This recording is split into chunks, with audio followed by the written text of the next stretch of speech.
Good evening and welcome to another episode of the Same Old Arsenal podcast. We're going to do another Pots preview this evening. I'm joined by three Arsenal fans and we're going to be talking about the Burnley Arsenal game at the weekend. We're not going to be talking too much about Bournemouth from Monday night. We had a good chat last night on the Same Old Arsenal about that. It's all about looking forward and moving forward to the next game.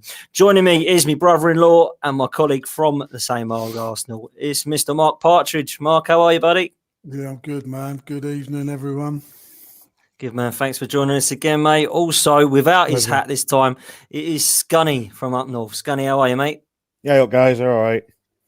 Very good. You look happy, mate. I'm always happy, me, buddy. Good, man. Good, man. You know me. And last but not least, you all know him from Arsenal Fan TV. He's normally known for saying, "It's time to go." Claude, how are you, mate? All right, mate. Thanks for inviting me on. And You're welcome, mate. You're welcome. Thanks for coming on, buddy. Thanks for coming on. Mark, we're going to start with you because we are going to be going on moving forward towards Burnley at the weekend. We must be quite excited to see some of these youngsters now. Do we stick with these young players moving into these Premier League games, or do we kind of keep rotating now? Well, mixture, isn't it? Got to mix it. So I think is Uber back, or has he got one more game? Yeah, he's back now, mate. Uber's back, so he goes straight into the side. Özil will probably go straight into the side as well. I don't want him to, but he probably will. And rightly so, Martinelli will probably stay. Saka will stay, won't he? So it'll be a good mixture. I think Bellerin will come in instead of Maitland-Niles and stuff. So it'll be Xhaka and Torreira, the immovable two now, aren't they? I think, especially with the defensive central pairing changing because of Mustafi's injury, which is not as bad as they first thought, I don't think. But I don't think he's going to be fit. So, yeah, really, really exciting. Really exciting to go away to Burnley. And, I don't think we've lost there since longer than I've been alive. So, should be all right. Fingers crossed. Well, we hope so. Scunny, coming to you, mate. Our left-hand side is looking pretty tasty at the moment. Considering we've got a few injuries, Martinelli and Saka, it is looking pretty tasty down that left, isn't it? We can't disrupt that at the moment, surely. No, I don't think you could. I'm not convinced. I think Saka's playing well at left back, so why change it? I don't understand. And he played left wing back when he was in the youth, and so sorry, I've left my phone on loud. I apologise. That's all right. That's unprofessional, mate. I just don't see why change it. If he's playing well there, why change it? And obviously with Bellerin coming back from injury. And he's not his play, he hit the ground running at Chelsea when he come back. So why change that? I just don't understand it. We've got people who can play, with AMN can play right back. He can also play left back. And I think Klasniak is due back soon. So I know he's not a great player, but for someone as backup, it's not too bad, is it really? Claude, Aubameyang is back. He's had his 3 games out. What would you play as a front three, Claude? It's interesting because someone's going to miss out, aren't they? Yeah, well, I think Lacazette's going to have to miss out now, isn't he? And maybe play Martinelli on one side, Pepe on the other, and Aubameyang down the middle, I would have thought. And I think the two holding will be Xhaka and Torreira. Although Guendouzi is after that performance, I think that's the best performance I've seen in an Arsenal shirt from him since he's been here. So the other night, but I'd probably go with I'd take. You know what? I'd take Özil out and play either Willock or Ceballos in that role. Maybe that would be the best thing to do. I want to talk to you. Yeah, I want to talk to you, Claude, about Mesut Özil because I've spoken to both Mark and Mike to death about this guy, and everybody knows my opinions on Mesut Özil. I said last night on the Same Old Arsenal podcast that the number 10 role is pretty much dead in football now, and it doesn't really seem to exist in other teams like Liverpool, Man City. What do we do with Mesut Özil, Claude? I just believe that he's kind of stuck at Arsenal now until his contract runs down. Well, has he got 1 year left, hasn't he? Well, I don't know. It's a difficult one. I think this is going to be one of Arteta's biggest decisions in the summer, because as much as he's very friendly with Ozil, he's got to make a big decision on him. It'll be interesting to see what he does. But I don't, as you say, you look at Liverpool, they don't play with number 10s, do they? They play with 3 strong midfield players that are willing to run up and down. And you've got the 2 fullbacks supplementing the 3 top men up front. So, yeah, I think, as you say, the number 10, the best team in the country doesn't play with a number 10, does it, at the moment? And even Man City don't really play with a number 10, do they? De Bruyne comes in from wide, doesn't he? So he doesn't. So, what do you do with Ozil? I mean, I don't know. I mean, 1 year left of the contract. We might get an offer. Might get a good offer, and just let him go and get him off the wage bill. That's the biggest problem. Is the wage bill. It's the mess. It's $350,000 a week, and no one's going to. We might have to, or just loan him out for the last year of his contract and pay half the money. I don't know. It's a difficult one, but I don't think there is a future after this season. He's been a great player in the past, but I just don't think it's there anymore. I mean, if you watch him against Chelsea, it was a lot of heart. He was it wasn't his work rate that was missing. He hasn't got that killer pass anymore, is it? He's doing all these little flicks here, flicks there, but he hasn't. I don't think he's had 1 assist this year, has he? No, I think he's got 1. I think, yeah. So but that's the biggest part. I think that's one of his biggest problems, Arteta, in the summer. But he seems to say I don't know whether he's there if he actually means it, but he actually believes he's improving. But I don't see it. No, I have to agree with you. I've talked enough about Mesut Özil, and for me, at home against the Burnleys and against the Crystal Palaces and against the Brightons, he's probably the best player on the pitch. But if you put him at the Etihad or at the White Hart Lane or at Old Trafford, he goes missing. And if it's a nice physical side to play against, like a Watford or a Burnley away, you'll see him on Sunday and he'll be invisible. And that, to me, is just not good enough for £350,000 a week. So, Mark, my question to you is, if we don't play Mesut Özil, Claude suggests Joe Willock, who I thought was magnificent on Monday night. But the other player is Dani Ceballos, who seems to be a bit out of favour now. What do you make of that? You know, do you think Dani Ceballos has got a future at Arsenal, or is he going to get loaned back? Oh, you're muted, mate. You're muted. I think I'll do that. That's so I don't breathe. Sorry. So there was a lot of murmurings, wasn't there, about him wanting to go back, and whether that story was true, I don't really know. We'll probably never know. I don't know whether he says he don't favour him. I think it's a fitness thing, and he's been coming back, and he done come on at the weekend. And judges said he was, last night he was well chuffed with his cameo. So that's a thing. But is he fit enough to start? Probably not. Joe Willock, he's up and down, and Burnley, by the way, are not going to give him anywhere near the room. That's Nathan Ake, who I was a little disappointed with for Bournemouth the other day. He was turning him inside out.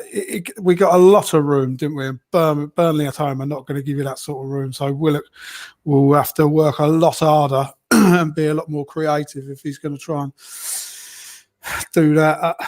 I don't know.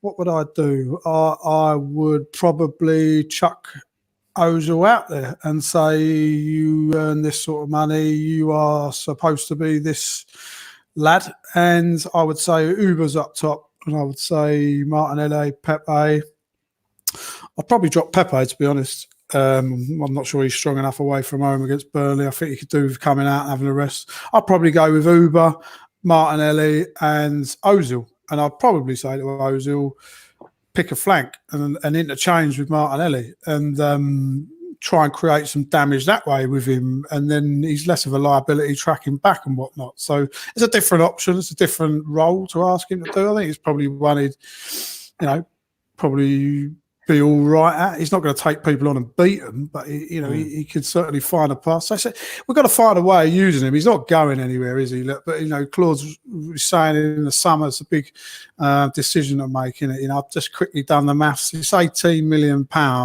he will earn in the one season.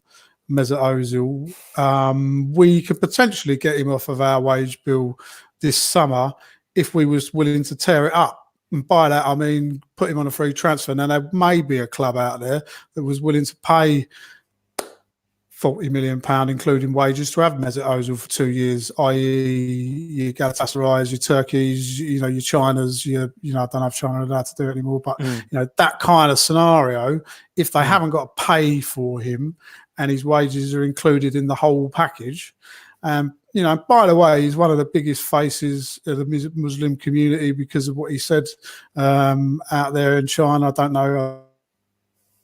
I don't get to know that he's a huge following, and probably rightly so for what he does for the Muslim community.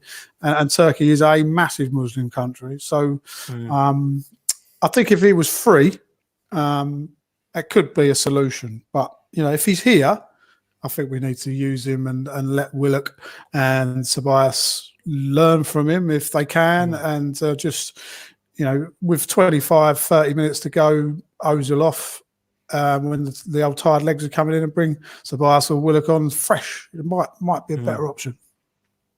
Scunny, what do you make of his front four as a whole? Because a lot of people talking about Özil, but a lot of people last night were asking me about Lacazette playing in the number 10 role. Would you rather see Lacazette playing in a number 10 role ahead of Mesut Özil, Scunny? I know your opinion on Mesut Özil, but I've got to ask the question, mate. In all fairness, mate, I think I'm ready to see that number 10 role die its death, because I honestly feel the way the Premiership's moving on now, I just don't think it's suited for the Premiership anymore. You see, Claude mentioned about De Bruyne at City. He doesn't even play in that number 10 role anymore. David Villa, he doesn't play in the number 10 role anymore. Liverpool don't have a number 10. So it is that thing. I think with Liverpool, I think the wingers are a bit further forward than what Firmino is in the middle, but that's the way they play. So I just don't see that number 10 role being suited to the Premier League anymore. So I just don't think it's a necessary thing. I think we're holding on to this dream that, a lot of people are holding on to this dream that Özil will one day be back to how he was when Sanchez was at Arsenal, hoping for them little flicks, the passes, when he was there. And I think he only showed once so far, I think, this season, is when we played Manchester United at home. And I think that's the only time he actually showed anything. I ain't seen anything from him since. I went to the Chelsea game he was playing. When he come off, the game completely changed in our favour. So I just don't think he's the right man there. I think it's not right. I don't think we should be hanging on to it. As for Lacazette going into the number 10 role, I don't know. You see, Lacazette, I think Lacazette needs a massive confidence boost. He really needs that confidence boost. And the only way he's going to get that if he gets a goal, you just don't know when it's going to come because of that reason. Because he's not really, he's trying his hard, as you can see, but it's just not coming, is it? And does he need, like Mark was saying, does he need a rest? I think probably the best thing for him to do is have that rest, get him out for a couple of games, stick Auber in the middle. You can't really replace Martinelli on that left-hand side. He's working too hard. He's playing too good. So it'd be such a shame to see him be dropped for Aubameyang coming back in. So I just can't see it. Well, Martinelli can't be dropped, in my opinion. He's the one that's definitely got to play. And then if you have to drop one, it's got to be Pepe or Lacazette, because Aubameyang scores all our goals. So now that he's back and he's had his rest, Aubameyang, I think, needs to play up front. If we're moving on to Burnley, Claude, I'll ask you, you've been up there enough. What's it like going up to Burnley? What's the sort of atmosphere like and the crowd like? Because it's never been an amazing kind of day out, I imagine. But we never seem to really struggle there or get a sort of 4 or 5 goals against us. It's always either nick it 2-1 or 1-0, isn't it? Yeah, I mean, we've had about 2 years on the trot. We had last-minute goals, didn't we, to win the game? One was with a disputed handball, wasn't it? Yeah, I think it was a definite handball, wasn't it? And then the other one was a penalty, wasn't it? it's a difficult game, but they always give us a good game. It's always one goal in it, but we always seem to win up there. Even last season, the last game, but there was nothing to play for. It will be difficult. It depends what Burnley turn up. I mean, the one that beat Man United or the one that turned up against Norwich and got beat. You don't know which Burnley would actually turn up. Which team will turn up? They'll probably turn up and play well. But I'm confident the way we're playing at the moment. I think we can get a result up there because I think we're due. We've got a win now. We've only had one win in the last 6 league games. Yeah. So and our performances. Too many draws, mate. Too many draws. Our performances deserve better results than what we've been getting. So I'm confident. I think we'll get a result up there because we'll have Aubameyang back, nice and fresh, and it'll be a difficult game. I think they've got some good players in their team. I just feel that it will be a difficult. We'll have to match their work rate. That's for sure. And I think we are working well off the ball. We're closing down our what do you call it? We're closing the ball down well now. I love the way we now. You might not like what I'm saying, but I like the way we now drop when we're not in control of a game, where our players drop to the floor and time waste a bit. And I like that. That's a good part of our game. I think we need to be like that a bit more. You know what I mean? Because everyone is doing it, so we might. But look, I'm confident. I'm really confident of getting a result. Mm. Yeah, I think as well, Mark, going into a little bit about Arteta, he has got us, he's kind of installed a lot of confidence in us now. And the off-the-ball pressure is there. The high intensity is a lot better. The work rate's there. But this Burnley side are a physical side, and they're a side that will take their chances when they get them, and they're not really a side that has a lot of chances, that has a lot of efforts on goal. So we have to be up for it, don't we? We have to show some fight out there, Mark. Yes, this is one of those games. It's not quite Stoke away on a Tuesday night, is it? But it's not far off, is it? I mean, we've got to turn up, and that's the very least we expect from them all. As we keep saying, if we get that fight from the lads, which they've shown us, so we can't say they haven't. They definitely have. And what Claude's saying, they're getting a little bit match savvy now, aren't they? You know what I mean? When the legs are getting a bit tired and the lads need to regroup. The shape's a bit off, they're sort of going at ground or, taking that time just to reform the shape and stuff, which, all the top sides do, don't they? So if you don't do it now, you're stupid, So we're getting clever like that. And yes, they are a big physical side, aren't they? Burnley, a lot of their goals, I think, come from set pieces and corners, and they would Chris Wood and Ashley Barnes in it up front. Chris Wood, Ashley Barnes, but it's not him that takes them, is it? It's Fredericks. Ben Mee is the guy, isn't he, from set pieces? McNeil who takes them. Sorry.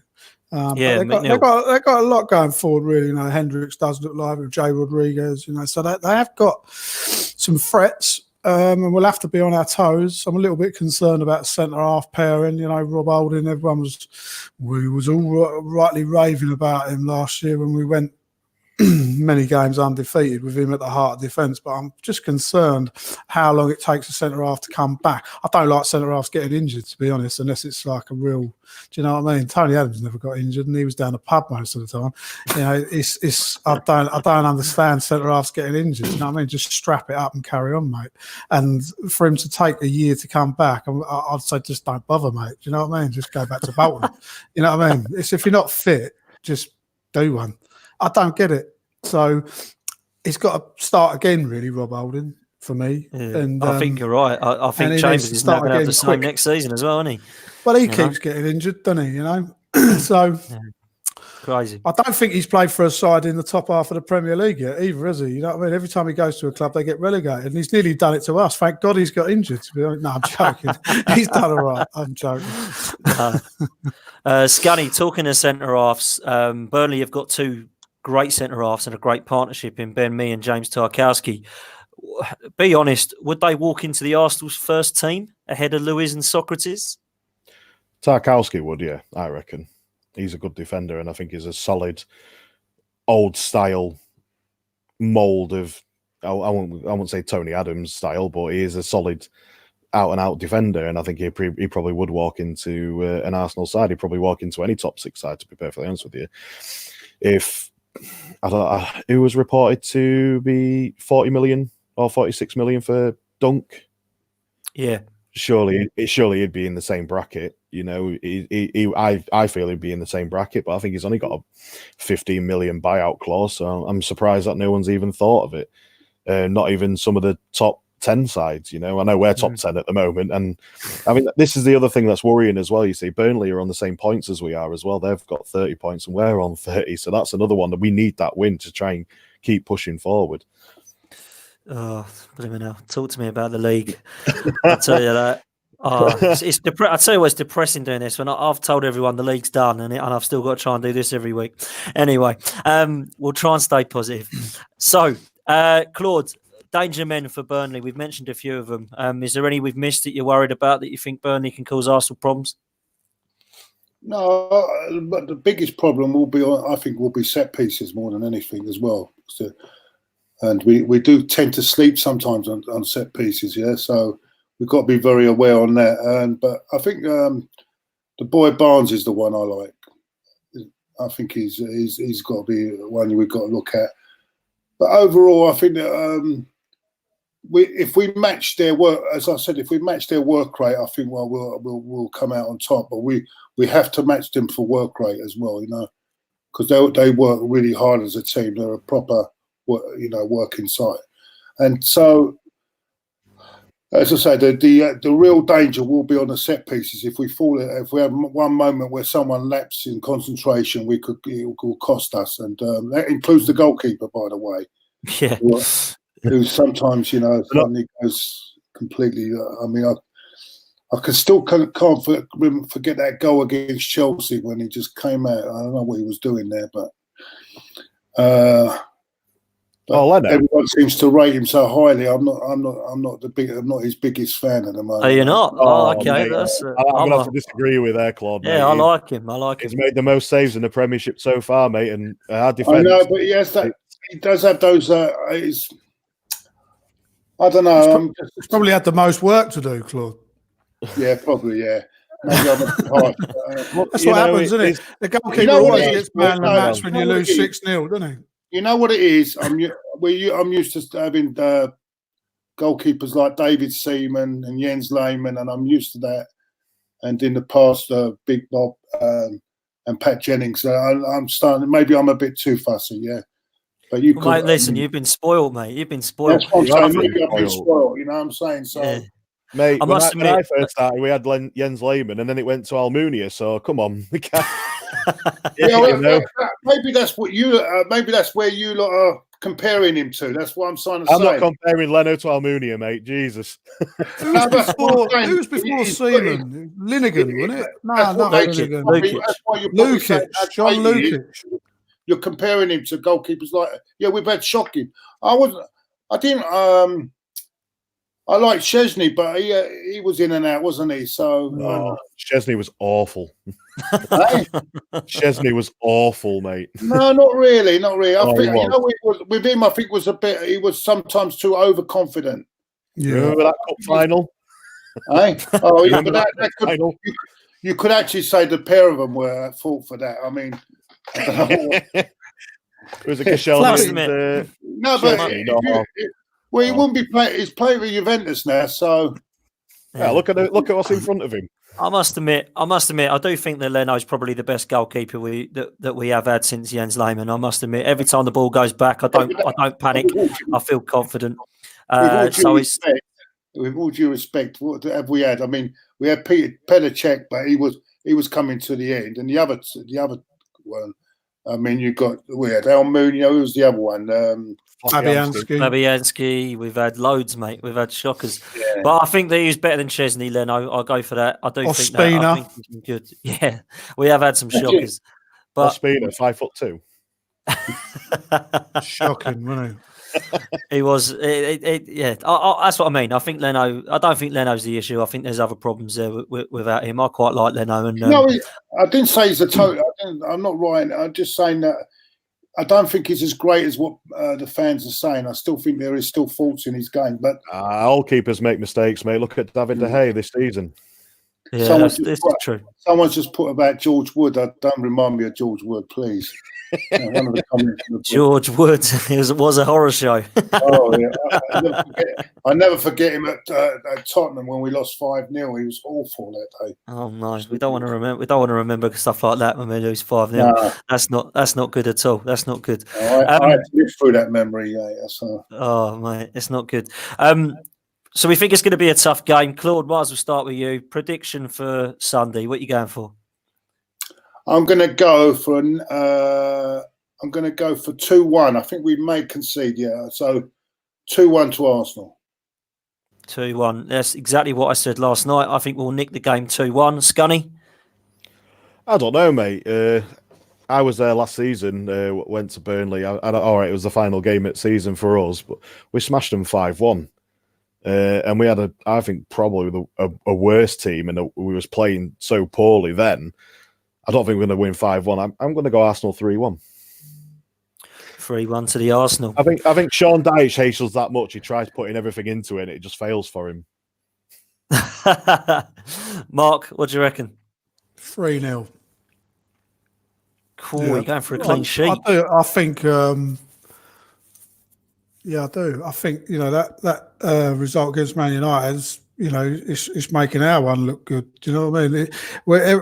This Man United side, by the way, are absolutely terrible. So we take nothing from Burnley beating them because they are absolutely terrible, aren't they? So I think someone is due hiding from us. We've drawn too many games. We've missed too many chances. Uber's back. They're banging trouble. He's had a few weeks off, and Martinelli up front with Uber now that Martinelli's finding his feet. They're gonna get it. I think 3-0. Can I listen? I hope you're right. Go on, Claude. Can I address Karen on the message there? Go on. I do like Leno, but I still think he's still got a way to go. That's what I'm trying to say. I don't completely write him off. By the way, just address this. There you go. Yeah. There you go. Claude, there's a lot of love for you on the chat, mate. I'm not going to put it up because your head's going to get even bigger, mate. I wanted to address that because people were saying I do think he's a good goalkeeper, but I don't think he's at the top level at the moment. I just feel he's just below it at the moment. No, you're right, Claude, as well. He's got a long way to go. It's just get to the levels where we're going to give him hero status, but. He's showing signs, isn't he, of a sort of a first season, second season. He's doing the right things. He's not making he's made one stupid mistake, but compared to a lot of the other goalkeepers, he's showing great promise. But he has got a very long way to go to get to decent levels, isn't he? But he's on the right track. I know what you're saying.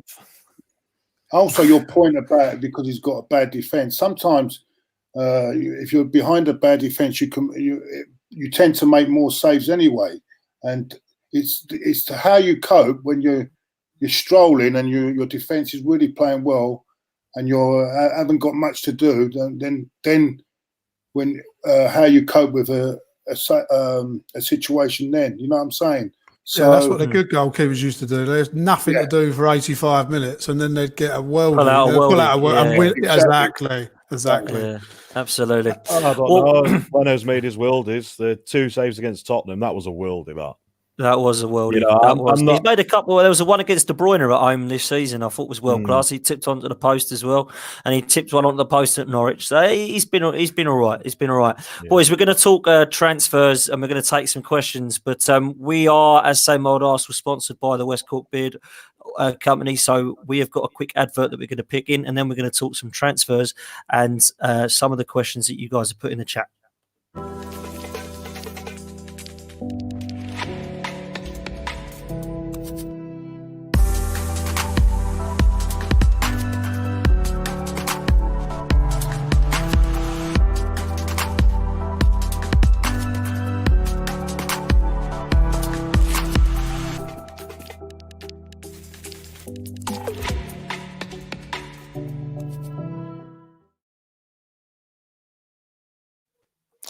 Thank you to Colin for his sponsorship. And also, if you have got a beard, which is kind of like mine or a little bit longer, then get yourself some of the beard oil from the West Cork Beard and Scunny, from West Cork Beard Company. And thank you again, Colin. Claude, we're going to talk transfers, and then I'm going to come to all three of you on what's happening today, because we have signed somebody called Pablo Mari, or Mari, I don't know how you say it, but he is a centre-half. He's 6'4". He's left-footed. Been very impressive at Flamengo in Brazil. Was at Manchester City. Didn't really get in the side. Does this excite you at all, Claude, this signing? I know nothing about him. As I told you earlier, I thought it was an Italian dessert. I know nothing about him. And I'm being honest. I know nothing about him at all. All I know is played in second division Spain. He was rejected by Man City, and he had a blinder against Liverpool in the World Club Championship, which I didn't see the final. I missed that, so I haven't seen him play. So I wouldn't know nothing about him. It seems it seems like a cheap option, but we will see. I mean, I think the good thing is that we've got him on loan. So we're not losing that, so we can assess him on loan until the end of the season. Listen, I don't expect in January to get a big player, because in January it's very difficult to get a big signing. I think I've stayed all along. For me, as for the league, it's written off for me. So for me, it's for Mikel to put his plans into place till the end of the season, put his ideas across to the players. At the end of the season, what he sees, if he sees any one players he doesn't want, get some new players in, and over the summer and rebuild again. That's how I see it.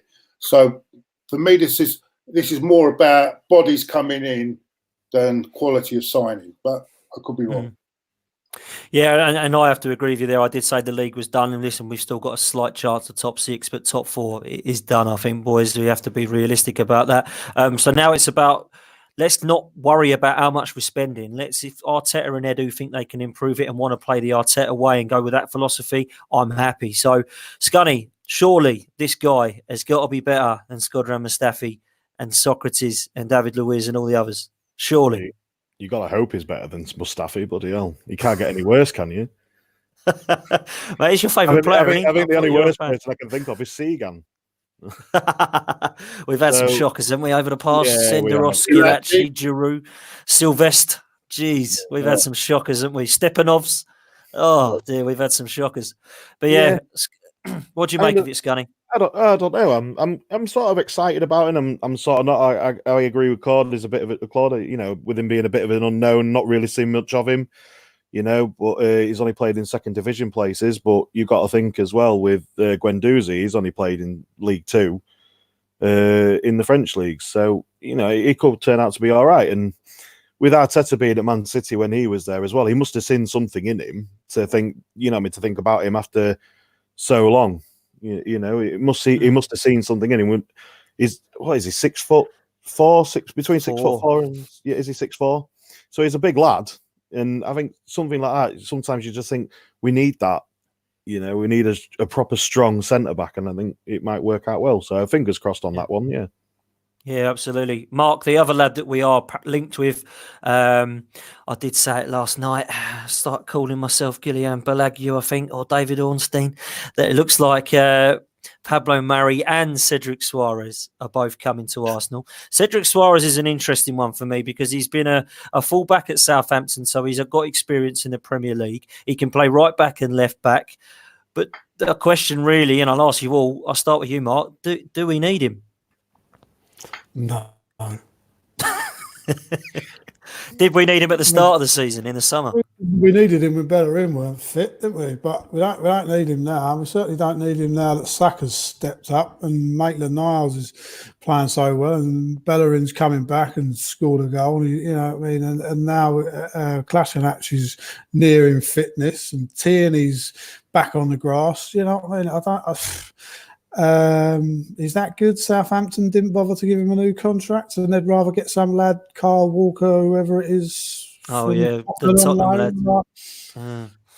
Southampton don't seem bothered about losing him, and they're not safe from relegation yet. So, have they got the choice? Is it because we're going to pay a lot of money for a lad that in 5 months' time we could have for nothing? I don't get it really. I understand why we've paid £4 million for Mari, so we can have a look at him for 6 months, and then if we do like him, that goes. We've only got to pay another £8 million, and then that's the whole transfer fee paid. I get that, but to pay £5 million for what are we actually saying here? Are we saying that he's going to come in and what he's going to replace Bellerin? Or he's not. He's going to sit behind Bellerin. Or so then, what are we doing about Maitland-Niles? Then because he's not going to get in the team playing on the wing in front of Saka, Martinelli, Pepe, Ozil, Ceballos, Willock. He's not going to get in the midfield in front of these lads, is he? So we're going to just completely stump his growth to get Cedric in. I don't know. Perhaps there's something more to it that we don't realise, and that could possibly be that Bellerin has said, "I want to go home." It's bizarre. I mean, Scuddy, I've got to come to you because I know you're talking passionately about this before we actually went live. The deal apparently is £5 million to loan the guy for the rest of the season, and then we can, if we want, get him for nothing in the summer. What? How can you make sense of this, Scunny? Well, I thought you asked this question earlier, so I feel like a bit of a prat, to be honest, because I was talking about left backs and right backs when we first started. So, yeah, I must have missed something. It must have crashed out on my screen and what. But, yeah, I just thought, I think £5 million, is it really, could that be better spent elsewhere? I just think could we have gone for maybe another centre-back on loan for £5 million, I think that's where we're struggling at the minute, Holden isn't playing brilliantly. We know Chambers is out, now Mustafi's out. We've just signed Mari as well, but could we have done with another one to come in on loan or something? I just don't know, but like Mike just said there, with Bellerin, I can't see him turning around saying he wants to go home, surely. I think he loves it in London. He's got more of a London accent than people in London. I've never heard it like it. So I can't see him wanting to leave, but would you replace Bellerin with him? No, not in my opinion. Nah. And when you say you can play left back, would you take Saka out of the team now? No. Look how well he's playing with Martinelli down that left-hand side. I just can't agree with that. And if you're going to say, okay, Saka, we're going to play him further forward, but the way we've set up lately, with Aubameyang in the team, we've had Aubameyang out on the left. So that means Saka's going to be behind Aubameyang and Martinelli. Yeah. So is he really going to get in the team? It's not fair on him. And I know Lee Judges has been saying that Saka's been playing that well. He could be the next Ashley Cole. Keep him where he is. He's doing really well. It's a big statement. That's not my words. That's not my words. I'm just quoting Lee Judges because he was meant to. Did Judges say that? Did Half Pint say that? He said something like that. He did say that, yeah. He did. So I'm just quoting him. I'm in his spot, you see, so I've got to quote him. This is what I mean. He does go over the top, doesn't he? He does go over the top. Oh, my God. I take it you don't agree, Claude. You don't agree, Claude, no? Did he actually say that? Yeah, he did, yeah. On one performance against Bournemouth, and now he's the US Cole. Hey, he played well against Chelsea.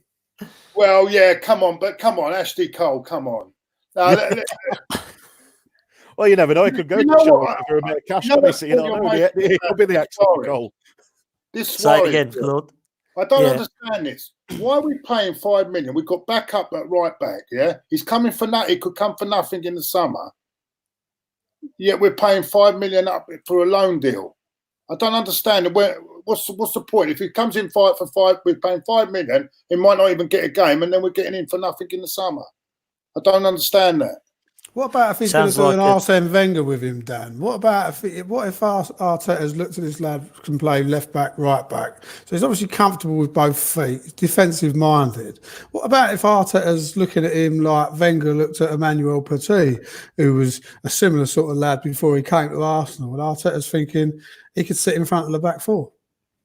Who knows, mate? I find it very odd. Yeah, see, that might be a good point. I might have gone a bit too early on that. Yeah. We don't know, do we? I mean, we've got no idea of this lad. He's come from absolutely nowhere, hasn't it?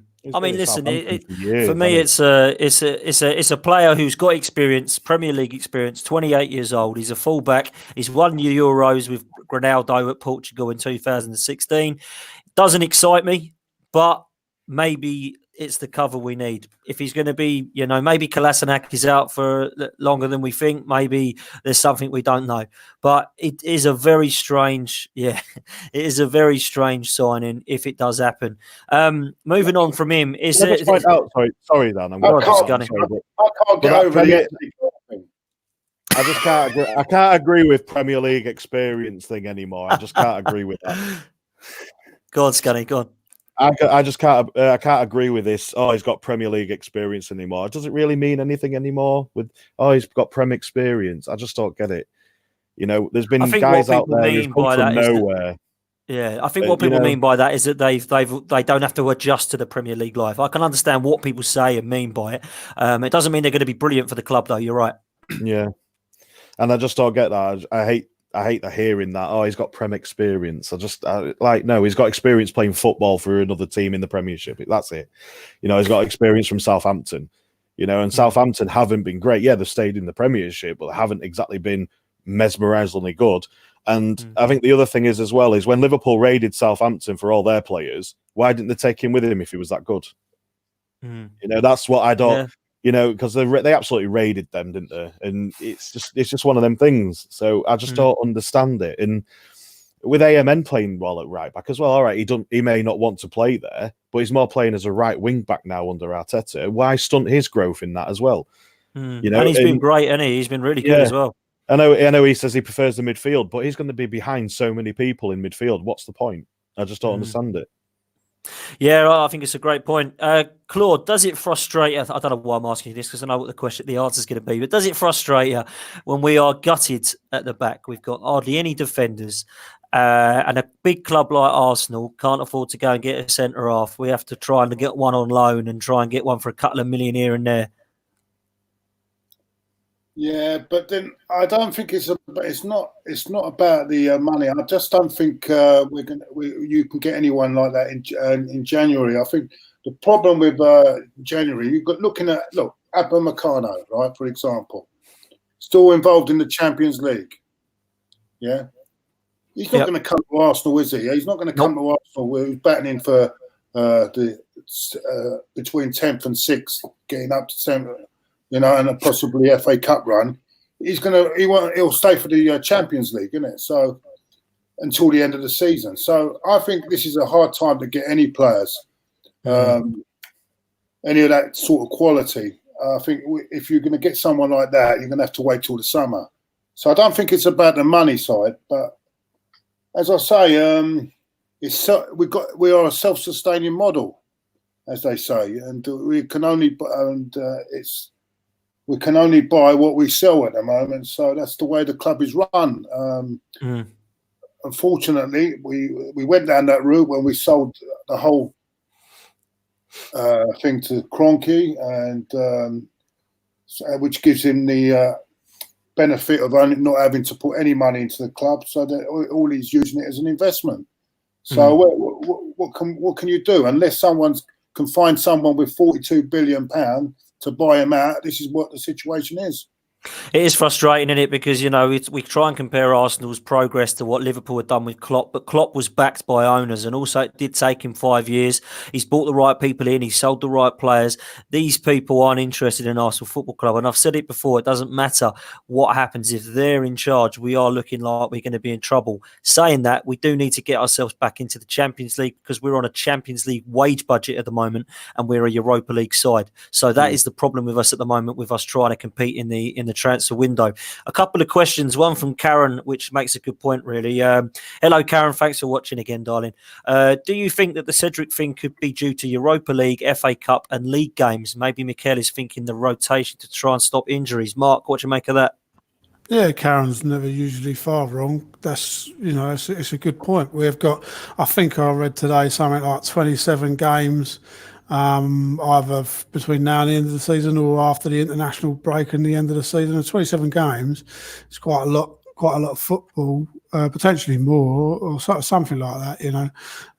So it's a lot of games of football, and we are on the bare bones there, aren't we? And numbers. We need numbers. We're not debating. I think we're all in agreement as Arsenal fans that we need numbers. But they're sort of saying that they won't go and make signings for making signings' sake. And like I say, they might have seen something in this lad and they think he can plug. If he can play left back, right back, I'm pretty sure that he can sit in front of the back four and do fill in a whole job. I'm pretty sure that he could probably play centre half and do a job there as well. Do you know what I mean? And so it's fairly versatile. He's obviously comfortable on both feet. So yes, it's a numbers game, isn't it? And we do need to go on a run, because let's not forget that the Europa League can get us into the Champions League, and that's our best shot at the Champions League. It's not over yet. Lesser teams than us have won that cup, so it's not over yet. No, I'm with you, mate. I think I've always said the Europa League, it's all about that now. Forget about the league. People disagree and still think we can get top four, but I would say no, it's all about Europa League for me. There is a question which we can have kind of half answered, which I'm just going to touch on so we don't leave you out, Amaya. It's a question to the panel. What do you think about playing Lacazette in the 10 role and go up front with Martinelli, Aubameyang and Pepe? We've kind of half mentioned that we think the number 10 role is potentially dead. Although if we were to play a number 10, I would like to see Lacazette given a chance there, just because I believe that he would probably do not much different to what Ozil does, which is wander around the pitch and get paid a lot of money for doing so. Let's go back to more of your questions. There was this one here. Claude, I'll put this one to you. Thank you very much for your kind donation, Vishnu. Hi guys, if Arsenal had to offer a new deal to keep Xhaka, would you do that now? He's finally showing leadership and positional awareness. This is the fourth manager appreciating Granit Xhaka. Your thoughts? Claude, Granit Xhaka, what do you reckon then? Do you know what? I'm not his biggest fan, man, as you probably will know. But the last few games, he's really played really well, and he's starting to turn me a bit. But I'm in the middle on this one, because I like to see more of it towards the end. I think he's been fantastic the last few games. I thought he was brilliant the other night. He was fantastic against Chelsea, and when he dropped back against Chelsea as well, I thought he'd done a great job. I'm going to assess this at the end of the season, because I think that's wise. I think that's the best way to look at it. But he's encouraging signs. I like what I'm seeing at the moment. I mean, it looks like he's under. Maybe it's the new coach that's got him going. I don't know, but he has stepped it up, I must admit. I mean, against Chelsea, when he played at centre-back, I thought he was outstanding as well. And I think next to Torreira in that double pivot, it is the best balanced midfield we've had. So I'm with you. I'm not a massive fan. I can't forgive people who make the same mistakes season after season, and he is one of those. He's another Mustafi where he has got an error in him. So I think that's wise to assess it after the summer. Scunny, I'll put this one to you. This is a question from Wilson, who's asked, how many players that Arsenal need to sign in the summer? So we're moving on to the summer transfer window now. What do we think we need to realistically compete with our next progress, which is going to have to be to compete with getting back into the top four? 22. Is it that bad? No, not really. Well, I suppose that goes into what with the Xhaka one as well, to be fair. I'm more 70-30 on that one. He's still got that mistake in him. His wayward passing is a bit dodgy for me still, and I can't still forgive him what he did, with his shirt and stuff and through the captain. I still can't forgive him for that. Even though he has been playing well and I was really impressed with him against Chelsea, I just can't get that out of the back of my head with him. To sign new players, realistically, I can see maybe 3, maybe 4 signings coming in, depending on where we finish in the league, how we finish in Europe, in the Europa League. It is really difficult to say at the moment, just because of the position that we're in. If we finish outside Europa spot and come out of the Europa Cup, then it's just I can't see a lot coming in, and I can't see a lot going. Well, I can see more going than coming in. Should I say? Sorry, I got that wrong way around. Because Aubameyang is going to be wanting to play in the Champions League, and with Real Madrid and Barcelona haven't got Suarez till next, until the end of until next season now, and perhaps Seen maybe today, you could see him Scunny. Did you see today that Barcelona bid £85 million for Richarlison at Everton? Yeah, I saw that. Yeah, and they turned it down. Why? What? Yeah, they turned it down. I mean, that's just madness all round, isn't it? Yeah, that is It madness. is really, isn't it? It is 80, really. 80 odd million for Richarlison. Yeah, I think that's crazy. I think they should have accepted How much that would they all day pay long. for Aubameyang, by the way, if he's worth 85? It was, Wow. I think, what's been It's gotta be worth reported is between 185, 70 and isn't it? 80. Well, you'd think. Yeah, Yeah, but how much is Aubameyang worth? If he's worth His 85. contract, though, isn't it? Yeah. Yeah, His but contract, though, Sorry, isn't it? Scunny. it's over 30 and he's only got 1 year left, hasn't he, after in the summer? That's what I mean. His contract's down and they know it, so they're going to offer about 60 or 70 if they want him in the summer. apparently Which they I offered think they'll get. 55. But I'd accept that. I'd accept that There all we day go. long. What's that, Yeah, Will? I think I Someone probably coming would for as well Aubameyang because to I don't say- want to lose him for nothing, do we? So No, that's exactly. the main thing. In terms, I'm going to put it out there and say that for next season, if we can get ourselves a centre-back pairing that are organised, and if we can get a beast of a defensive midfielder, I think we have the ability to challenge for the title. Call me silly, call me clueless or deluded, but that is so what we need. It is unreal. Now, I could have done this podcast 15 years ago and said the same thing because we haven't replaced Patrick Vieira or Sol Campbell, who left 15, 16 years ago now. So it's so obvious to me that an N'Golo Kante, which we could have had for 32 million, but we've signed Granit Xhaka for 34, or a Van Dijk, who we could have had for 12 million from Celtic, but we signed Mustafi for 35. If we would have had them two in our team, realistically, would we be able to compete, Claude? Oh, definitely would have been. Yeah, but that's like the great Arsene Wenger, wasn't it? I mean, I just feel at the time I was surprised because I think there was a bit of snobbery really because he's played at Celtic. I think there was a bit of a snobbery over the diet. That's why he didn't go for him. But I could never understand. I think Gazidis put the old stat thing, that silly stat thing he put in front, didn't he, on how to buy players, and he went for Granit Xhaka instead of Kante, and Crazy. I still can't get over that. And that was a bad move. But I don't know. It's. I agree with you. I think you're spot on there. But I don't know about title.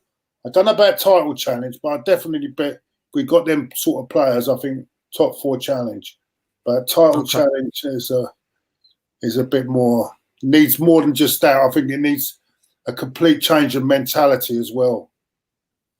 Do you have the belief that Arteta can change that mentality, Claude? As I say, it's early days. At the moment, things there are. I don't know about everyone's going on a big improvement, but there is improvement there. But it's early days. I want to see what he does in the summer. Just see what he does till the end of the season, and then see what he actually does in the summer. And a lot also depends on the people like Raul and whether they can get the right players in for him as well. Whether they agree on the right players. That's a lot to happen before I can make that sort of. I think it's a fair point. It is a fair point. Absolutely. It's too early to say that whether Arteta is the right guy.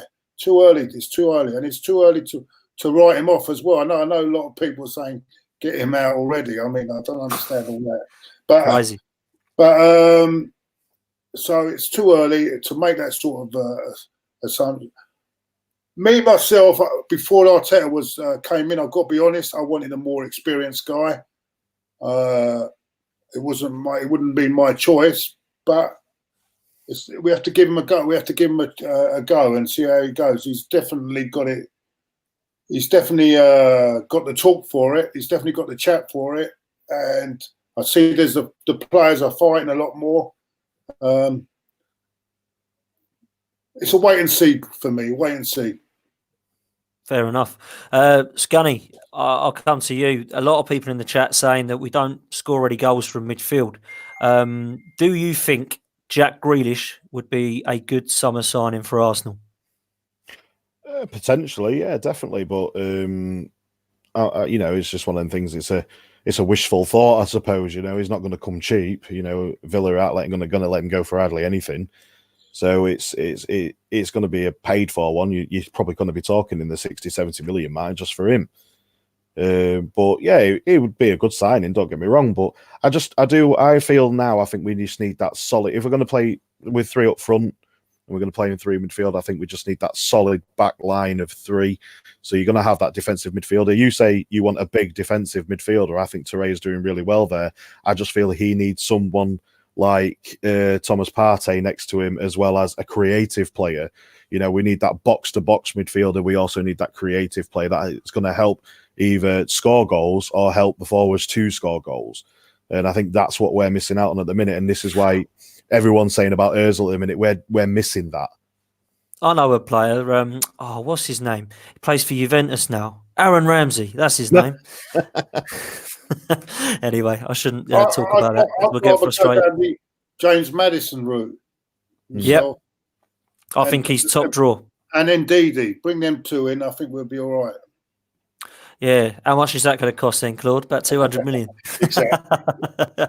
Unbelievable. Mark, we could have got Ndidi for cheaper, but it's too late, isn't it? I mean, how much did he decide for Leicester for? Wasn't expensive, was it?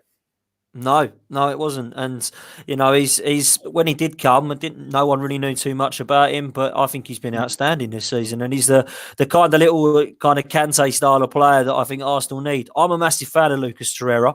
I just feel that he needs some presence next to him. And if we got somebody like Doucouré from Watford, or a beast like in the French league like Sangare or Samare, I think that will allow Torreira to become even more of a little tenacious player that he is. And I do think we need an upgrade on Granit Xhaka.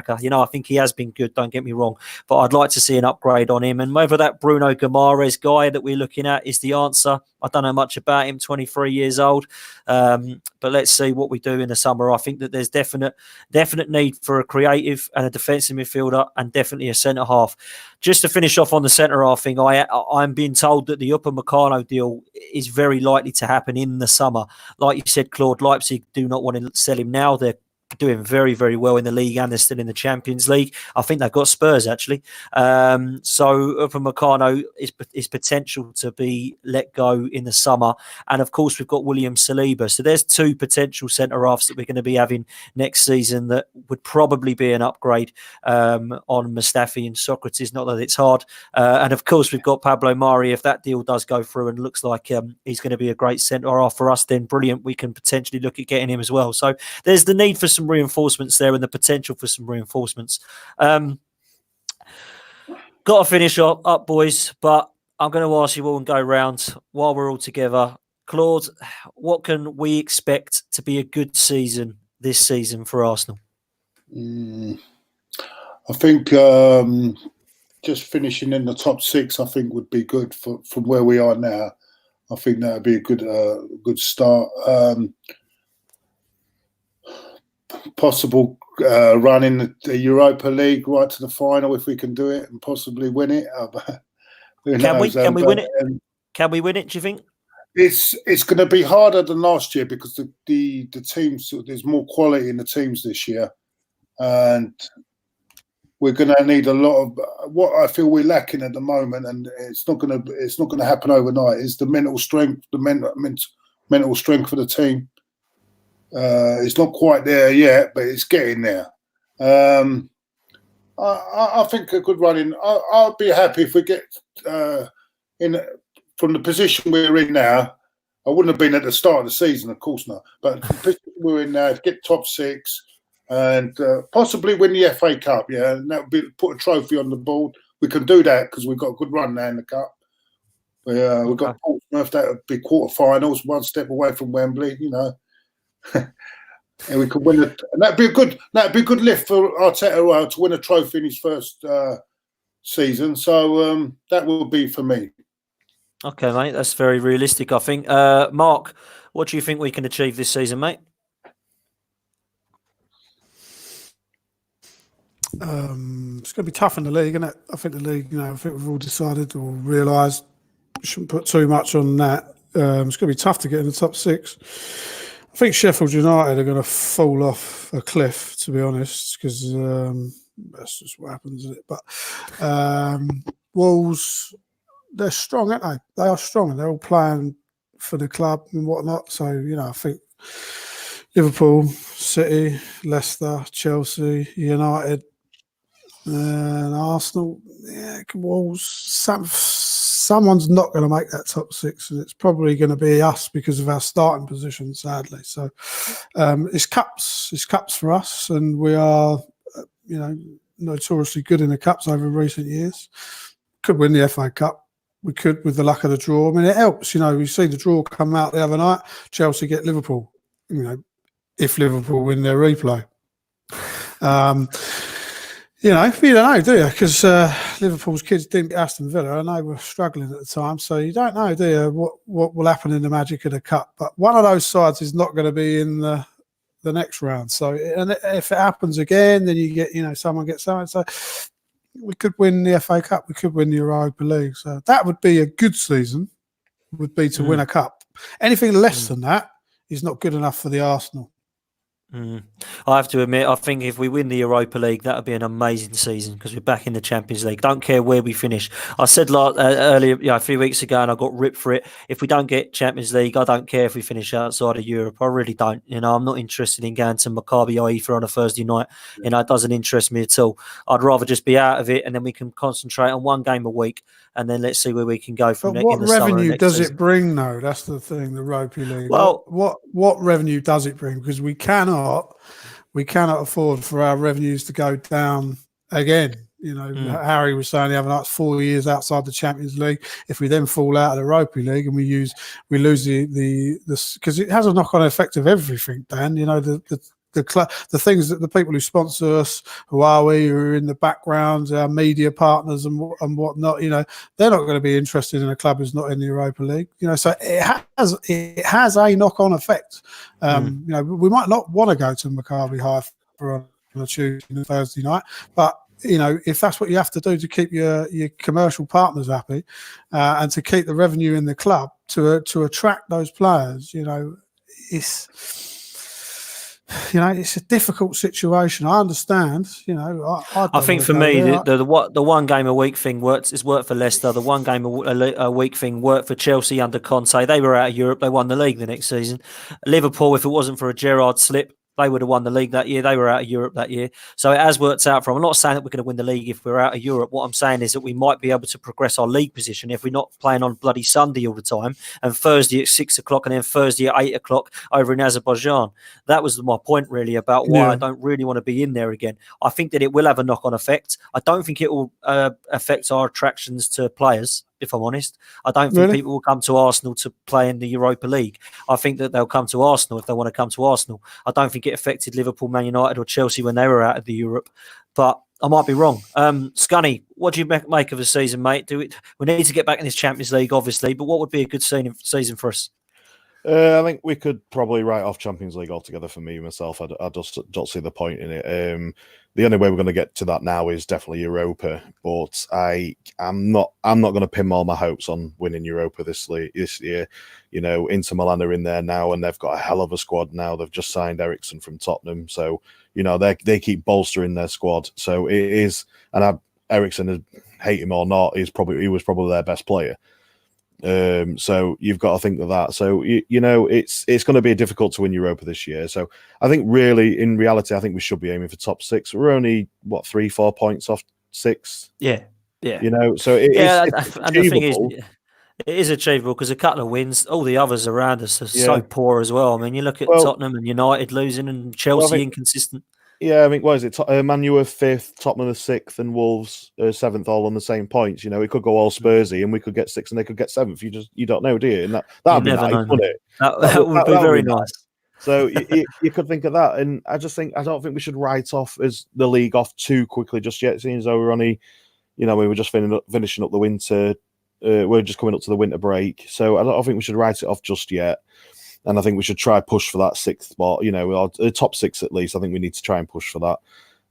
I agree with the cup runs. Yeah, we're in all the cup competitions at the minute still. So I think it's definitely possible to win one.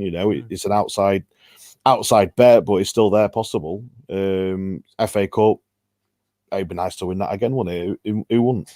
You know, Yeah, we love a cup win, don't we? 14 FA Cups, that'd be nice to just show people, wouldn't it? You know, it's one of them. Mate. Yeah, nice that Wembley again. Exactly, mate. Exactly. So it's all there. It's all achievable. But stay positive, boys. That's the way to do it. Try and stay positive.